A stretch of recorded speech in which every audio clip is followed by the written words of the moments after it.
L'histoire de Jane Andrews commence par une ambition dévorante. Quitter l'anonymat pour les Lumières de Londres et faire carrière dans la mode.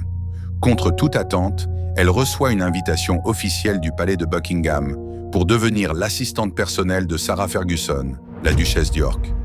Dans l'ombre majestueuse de la royauté, Jane se sent enfin à sa place, loin de la grisaille de son quotidien passé. Elle développe rapidement un lien unique et profond avec la duchesse, qui voit en elle un esprit vif et semblable au sien. Jane s'imprègne totalement de cet univers de luxe absolu, commençant même à copier consciencieusement le style de Diana pour parfaire sa propre image publique. Inspirée par une histoire vraie, cette œuvre nous plonge dans la psyché complexe d'une femme qui refuse catégoriquement une vie ordinaire. Cependant, derrière les sourires de façade et les coupes de champagne, une noirceur s'installe insidieusement. Sa relation amoureuse avec Tom devient un champ de bataille émotionnel dévastateur. Elle se sent parfois comme une princesse, mais la réalité domestique est bien plus sombre.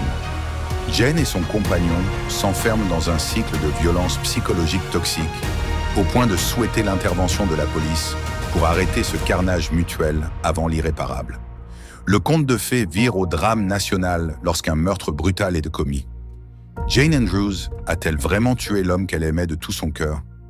La traque s'organise alors que le pays entier s'interroge sur ses véritables motivations.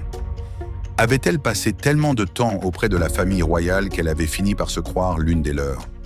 Obsédée par un standing social qu'elle ne pouvait légitimement atteindre, elle s'est perdue dans ses propres illusions de grandeur.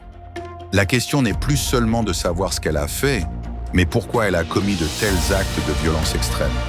Entre les réceptions mondaines et la fuite désespérée, nous découvrons le portrait d'une femme brisée, demandant à sa mère pourquoi elle ne peut jamais être simplement heureuse.